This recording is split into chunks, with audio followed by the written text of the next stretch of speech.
Deep in the historic heart of England lies a street that looks like it was frozen in time.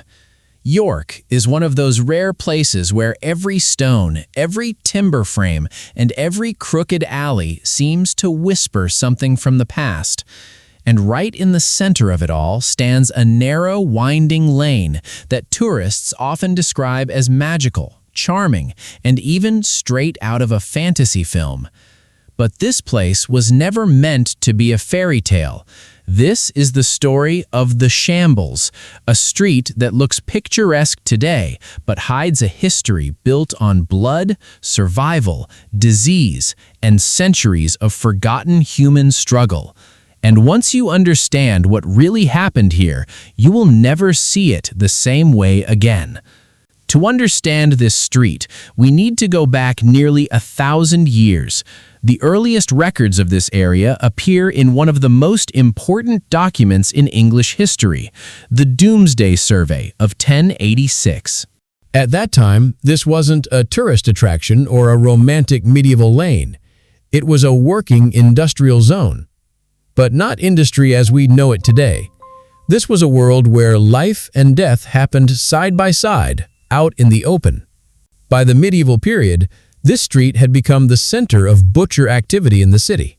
Meat sellers lined both sides, and their shops were designed for one purpose only: to process and sell animal flesh as efficiently as possible. And this is where the street begins to take on its strange identity. Because even today, if you look closely at the buildings, you can still see the physical traces of that brutal economy. The upper floors of the buildings lean inward, almost touching each other above the street. This design wasn't accidental.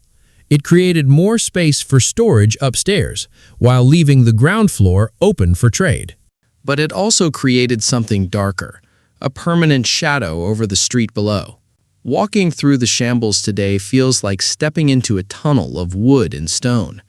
The buildings lean so close together that sunlight barely reaches the ground in some places.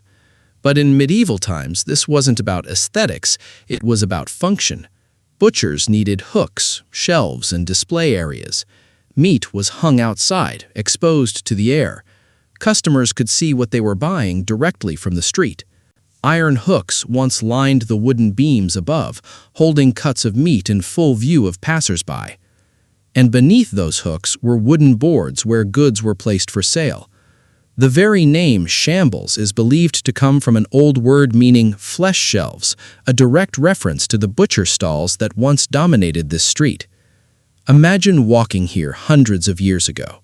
The smell of raw meat, the sound of chopping, water and waste running down uneven stones.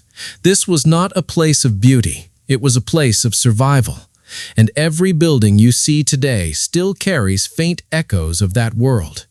Even the crooked structure of the street tells a story.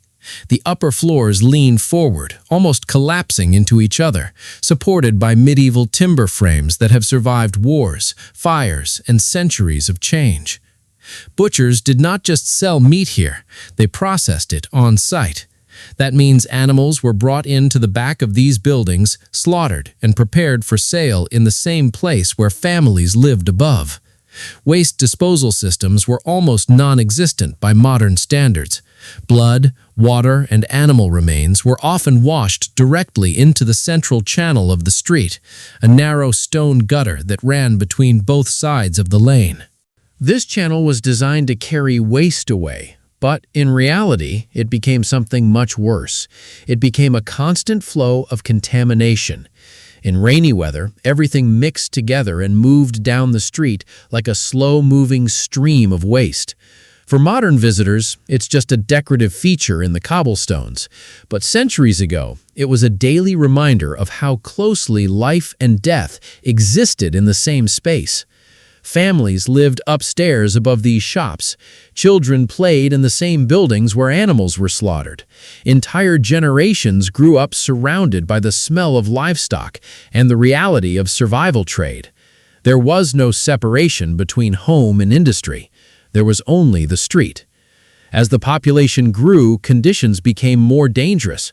Overcrowding, poor sanitation, and constant animal waste created the perfect environment for disease. Cholera outbreaks and other deadly illnesses spread through cities like York with devastating speed. Water sources were contaminated, and no one truly understood why people were dying in such large numbers. It was in this world that a young man named John Snow was born in 1813 in York. As a child, he would have walked streets like the Shambles, witnessing the crowded living conditions, the waste-filled lanes, and the fragile balance between life and death. Those early experiences helped shape his later work in understanding how diseases spread.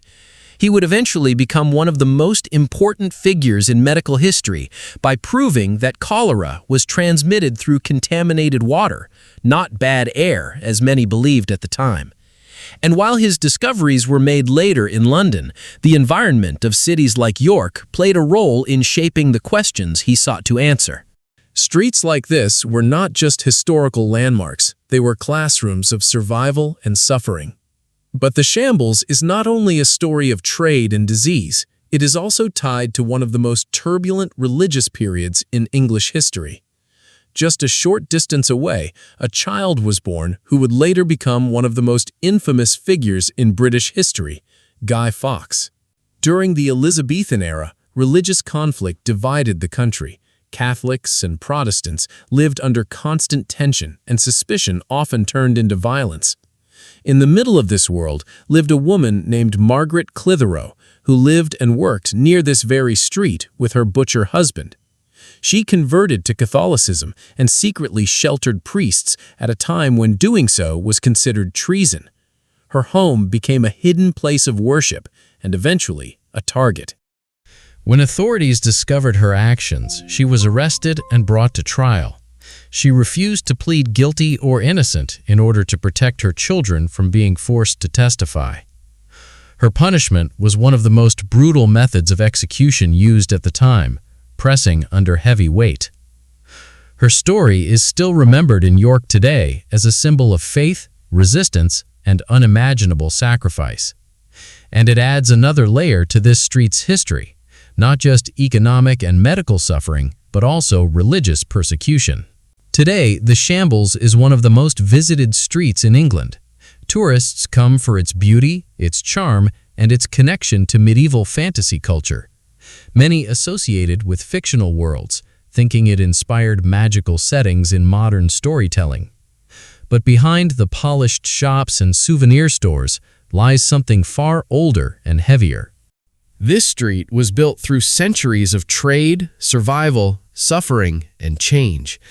Every beam of wood, every leaning wall, every narrow passage carries evidence of a world where life was fragile and history was written in hardship rather than comfort.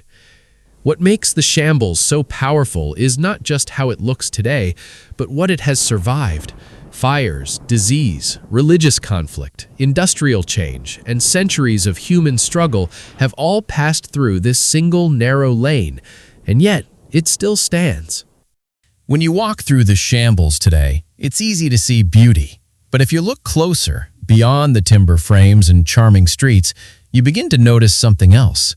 A history that is not polished, not romantic, but deeply human. Because this street is not just a preserved medieval relic, it is a reminder that beneath every beautiful place in history, there is often a far more complicated truth waiting to be remembered.